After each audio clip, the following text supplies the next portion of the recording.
Florensky diz, bom, nós temos então esse elemento psicológico ainda. Veja que eu estou falando do psicológico, não ontológico. Psicologicamente, eu percebo que é algo que tem verdade, eu reconheço. Eu não só reconheço, mas pelo fato de que somos seres saudosos da verdade, que ansiamos pela verdade no rosto do amigo, num determinado evento, numa determinada situação social, Florensky explicita: toda vez que eu tenho a possibilidade de ter um encontro em que ele é verdadeiro, não só eu o reconheço, mas ele outorga a mim, ele outorga ao mais profundo do meu ser, o que Florensky, para falar do mais profundo do meu ser, ele usa a imagem cara na Rússia, a imagem do coração. O mais profundo do meu ser, no meu coração, eu não só encontrar a verdade, eu tenho uma experiência de reconhecimento, mas eu tenho uma experiência de satisfação, né? Satisfação. Talvez, psicologicamente, também poderíamos dizer que essa experiência de satisfação é uma experiência de realização, é uma experiência de alegria, uma experiência que me preenche, uma experiência que me dá possibilidade de ser. Veja, a possibilidade que temos de ser aquilo que me traz satisfação é sim esta experiência fundamental, não importa em que direção eu possa estar realizando essa experiência, e que se eu encontro algo que tem espessura ontológica, que eu encontro algo que tem verdade, eu a reconheço e ela me traz satisfação. E essa satisfação é experimentada por nós psicologicamente como mais ser. Florensky diz, sim, isto são qualidades do encontro, isso são qualidades da experiência do conhecimento da verdade. Reconhecimento, satisfação. E claro, com esse percurso eu sempre vou estar, de alguma maneira, realizando uma certa consideração sobre o fenômeno, uma certa consideração sobre aquilo que eu investigo e contemplo. Eu realizo, diz Florensky, não só o encontro com a verdade, que me dá autenticidade, que me dá reconhecimento, me dá experiência de ser, me dá satisfação, e eu realizo em juízo. Imediatamente, essa experiência se torna para mim uma experiência emocional, uma experiência psicológica, ela me dá mais ser, e eu tenho aí critérios para estabelecer talvez aquilo que a gente poderia chamar um movimento de discriminação do que é verdadeiro, daquilo que não é. Me dá convicção, me dá, diz Florensky, juízo. Eu vou tendo elementos para poder julgar, né? Aquilo que é verdadeiro, daquilo que é falso. Quanto mais eu realizo o meu percurso, melhor convicção eu tenho, melhores critérios eu tenho, e eu posso ir fazendo um processo de somação de conhecimento, de compreensão, de mais ser, de tal forma, diz Florensky, que não há possibilidade de eu fazer esta investigação, não há possibilidade de eu fazer esse reconhecimento, não há possibilidade de eu fazer essa experiência que me dá mais ser, sem que a verdade, a partir daquele instante, ela passe a habitar na minha interioridade. A verdade, a partir dessa perspectiva de encontro, de discriminação, eu a assimilo no mesmo tempo que eu a encontro. Ela passa a ser, sim, parte da minha interioridade, né? Eu vou como que me organizando, eu vou me sustentando, eu vou me transformando, eu vou me construindo, né? A partir dessas experiências fundamentais que acontecem como autenticidade, que acontecem como reconhecimento. É nesse sentido, por exemplo, que o nosso Guimarães Rosa vai afirmar que o ser humano é obra inacabada. O ser humano é um ser que nasce inacabado e, através da experiência da sua vida, através dos diferentes encontros que vai podendo ter no grande sertão da vida, ele vai se construindo, ele vai se constituindo, ele vai tendo esta possibilidade de ir organizando, estabelecendo, constituindo a sua pessoalidade, o seu mundo de vida e sua ação política, né? Florensky faz, né, para abordar a questão da verdade, né, a partir desses elementos que eu estou, nesse primeiro momento, colocando quase como uma experiência psicológica, critérios psicológicos que nós podemos reconhecer que encontramos a verdade. Florensky vai problematizar a maneira como a racionalidade ocidental frequentemente abordou a questão da verdade de um ponto de vista lógico. Florensky vai afirmar, habitualmente o que nós temos, né, é que, de um ponto de vista da racionalidade, ele diz a verdade ocidental, a verdade decorrente do racionalismo, ela esteve assentada na lei da identidade. Na lei da identidade.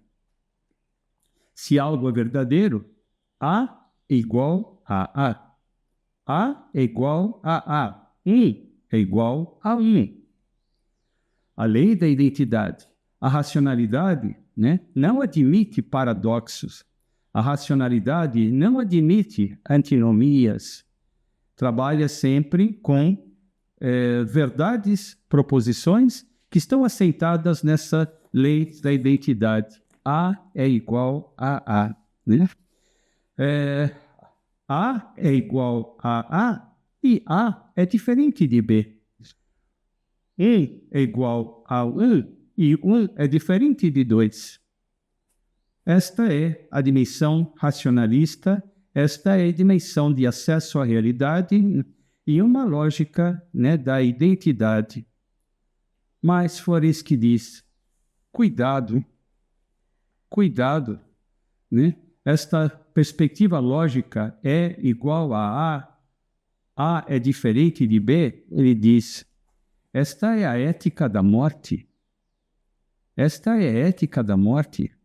Florensky chama atenção que, pela maneira como nós tratamos os objetos, os seres, as pessoas, pode sim ser uma forma de abordagem que destitui o próprio espaço de vida do ser humano. Questão essa que Florensky está discutindo no campo da crítica que ele faz à lei da identidade. Eu já vou explicitar outras dimensões éticas do que implica isso, mas a gente vai encontrar aqui uma ressonância naquilo que Florensky discute isso, que a lógica que eu estou utilizando, uma lógica da racionalidade, ela pode ter efeitos políticos, ela pode adoecer o ser humano.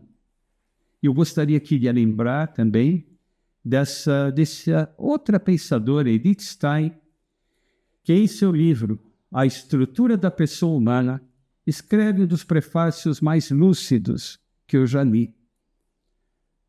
Edith Stein, no prefácio da Estrutura da Pessoa Humana, que ela escreveu ao redor dos anos 40, creio que 43, nesse prefácio, Edith Stein diz o seguinte, nós estamos no momento da história, veja, plena época da guerra, plena época do Holocausto, né? Holocausto que matou Edith Stein.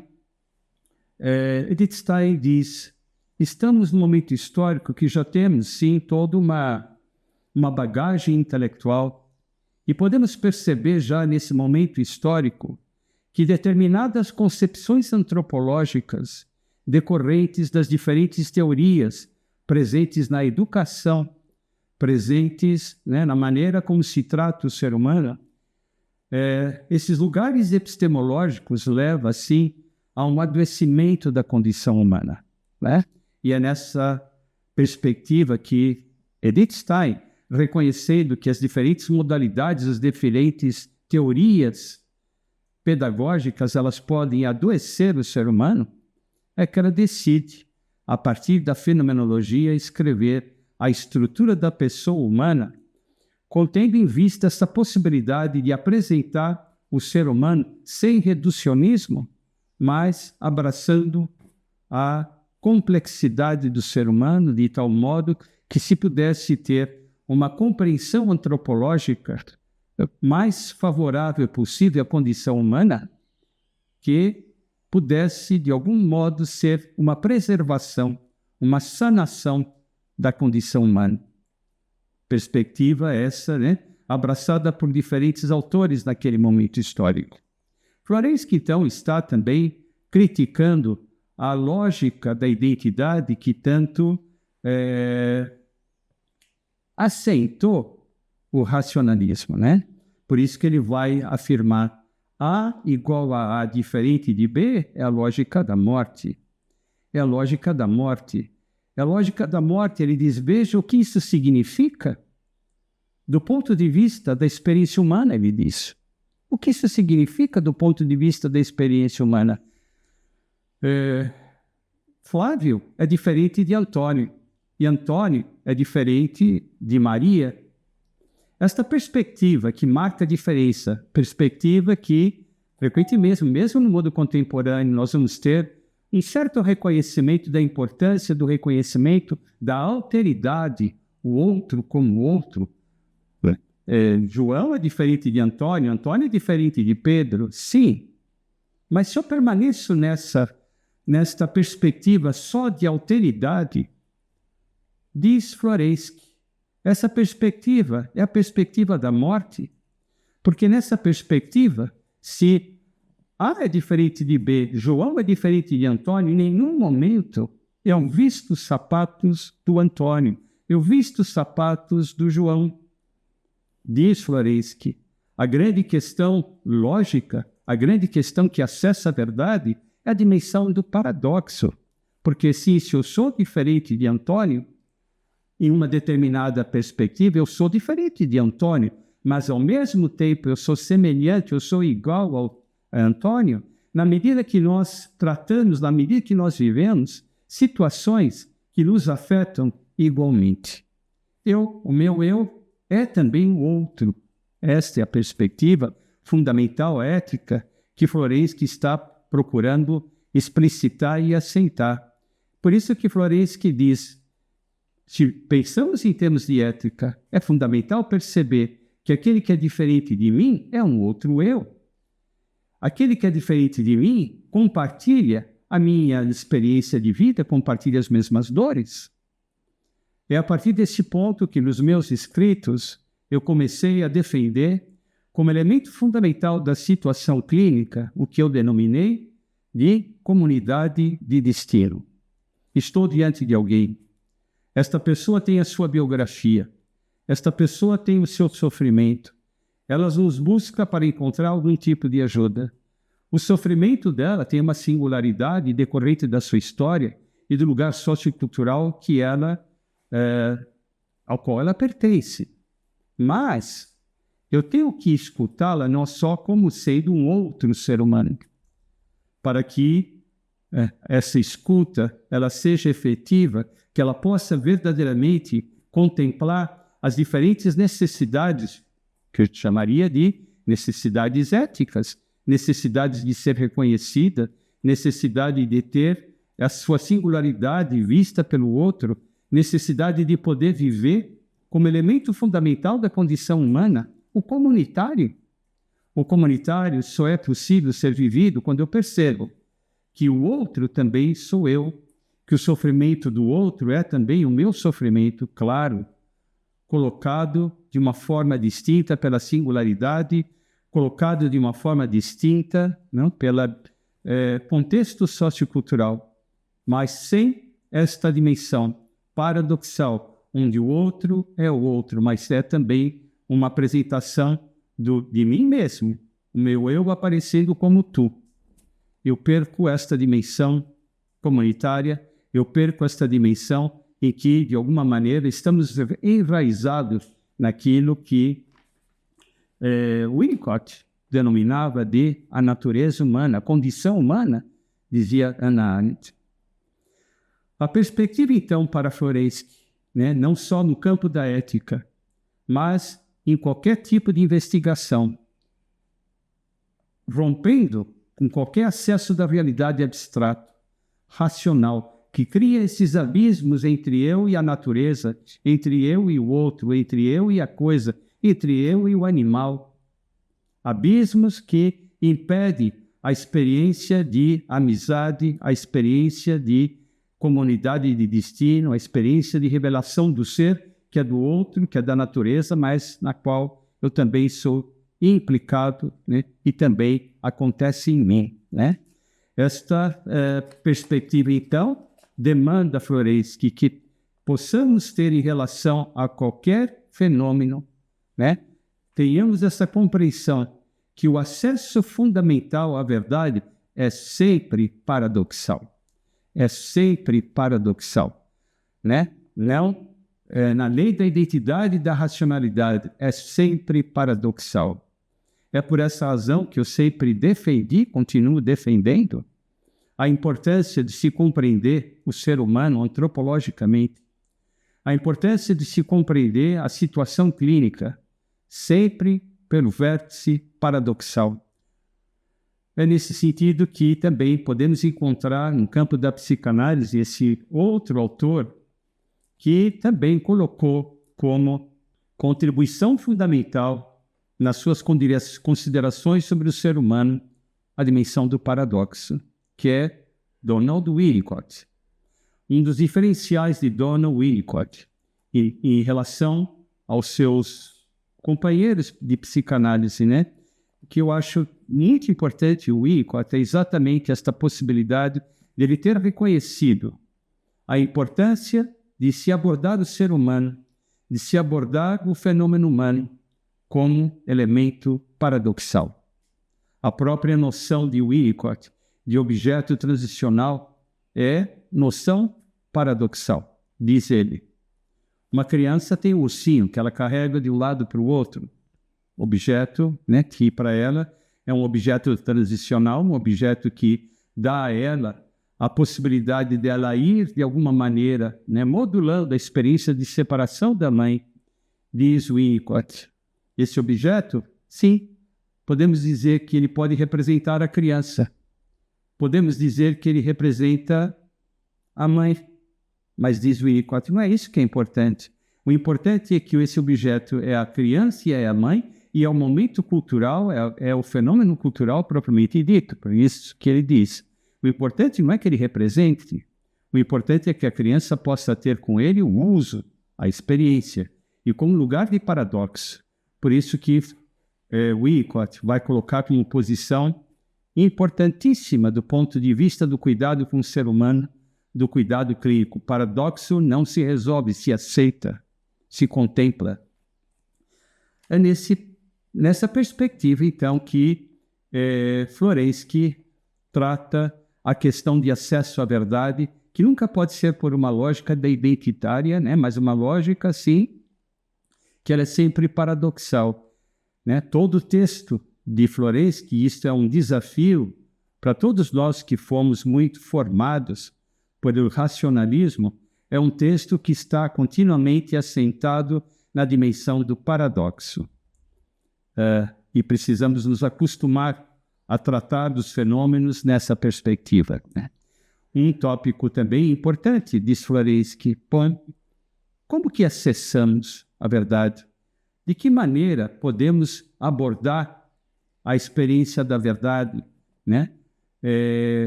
Quando a encontramos? Floresky diz, no mundo ocidental, no mundo filosófico, no mundo científico, até o momento, nós abordamos os fenômenos, nós abordamos aquilo que encontramos, nós acessamos aquilo que vemos por meios discursivos. Discursivo, pelo discurso, eu crio proposições, né? Diz Floresky que a racionalidade ela tem como meio privilegiado a discursividade. Wittgenstein vai fazer uma análise do discurso e vai afirmar o seguinte: o discurso, a proposição, de alguma maneira, ele guarda a relação com os fenômenos como eles aparecem, assim como cada objeto está em espaço E está, de alguma forma, eu percebo esses objetos do espaço relacionados um com o outro. Da mesma forma, diz Wittgenstein, uma palavra se conecta à outra por conexões, por verbos, por partículas, de tal maneira que eu tenho na discursividade a presentificação não só da espacialidade dos objetos aos quais eu me refiro, mas também de sua presentificação na temporalidade. Florensky reconhece a importância do discurso. Florensky reconhece a importância dessa dimensão de temporalidade do discurso. Mas Florensky coloca um problema fundamental. Diz Florensky, né? O grande problema, diz Florensky, é que o acesso à verdade de um ponto de vista discursivo, né, acontece de tal maneira que, do ponto de vista discursivo, a verdade só aparece em potência. Por que só aparece em potência? Diz ele, o discurso nunca acaba. Eu tenho um argumento, um outro argumento, e um outro argumento, e um outro argumento, e seguindo argumento, e de argumento em argumento eu não tenho fim nas minhas considerações. Diz Florensky, toda perspectiva discursiva, ela se dirige por uma experiência do infinito que jamais se finda. Eu vou criando argumentos e argumentos e argumentos sem chegar a nenhuma realização da verdade. Florensky afirma a discursividade, né, como elemento primordial para acessar a verdade, coloca a pessoa numa situação infernal. Nunca o indivíduo que só se assenta no discurso, ele tem esta possibilidade de encontrar a experiência que ele otorga esta autenticidade, esta experiência de satisfação, essa experiência de mais ser. Ele está sempre deslizando em direção ao infinito e infernal. Florensky vai chamar esse tipo de infinito potencial. Só existe a verdade em potência, e ele não tem fim.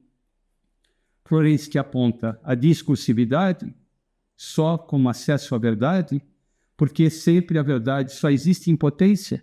Eu estou sempre caindo no infinito, que me leva ao abismal, que me leva ao niilismo, que me leva ao nada. Todo niilismo, todo culto do nada, toda falta de sentido, diz Florensky, está assentado nessa perspectiva racionalista em que a discursividade só me leva para o nada. O nada, infinito potencial que a dimensão discursiva me coloca, diz Florensky, me outorga não a experiência de satisfação, não a experiência de realização, não a experiência de autenticidade que o encontro com a verdade me possibilita, mas o infinito potencial me coloca na dimensão do agônico, do sem fim, a história sem fim, como dizia aquele conto, né? Outono sem luz, a experiência sem revelação, o que leva frequentemente, diz ele, os seres humanos a uma experiência de sofrimento agônico, que os leva a uma perda de sentido da própria existência e um estabelecimento de um cinismo como modo de vida, na medida em que nada tem verdade, nada desvela os fundamentos do real. Florensky, então, assinala, este caminho é um caminho falido do ponto de vista do encontro com a verdade. Qual é outro caminho que frequentemente nós vamos ter utilizado pela humanidade como caminho epistemológico de acesso à verdade? E Florensky vai afirmar o caminho que, se alternativo ao discursivo, é o intuitivo. O intuitivo, né? Supostamente, aquele que tem uma intuição, ele tem uma realização da verdade, isto é, a verdade. O caminho intuitivo é essa experiência que, de repente, eu tenho um acesso à verdade sem mediação, né? Ela simplesmente me atravessa. ela acontece intuitivamente, né? Eu me transformo nessa experiência que me faz uma revelação de algo, sim, que me traz uma autenticidade. Mas, diz Florensky, isso também é problemático, porque como eu posso afirmar que esta experiência intuitiva que eu tive, que parece me traz a verdade, como eu tenho critérios de que, de fato, eu esteja com ela numa experiência de verdade? Ela me possibilita a transmissão, ela me possibilita os diálogos com outros, ela me possibilita a experiência comunitária? Não. Toda experiência de acesso à verdade intuitiva é, na verdade, uma experiência só de si mesmo. Não passível de transmissão, não passível de diálogo, né? Não passível de uma experiência de busca da verdade, que poderia sim ser uma experiência, né, comunitária de busca de verdade.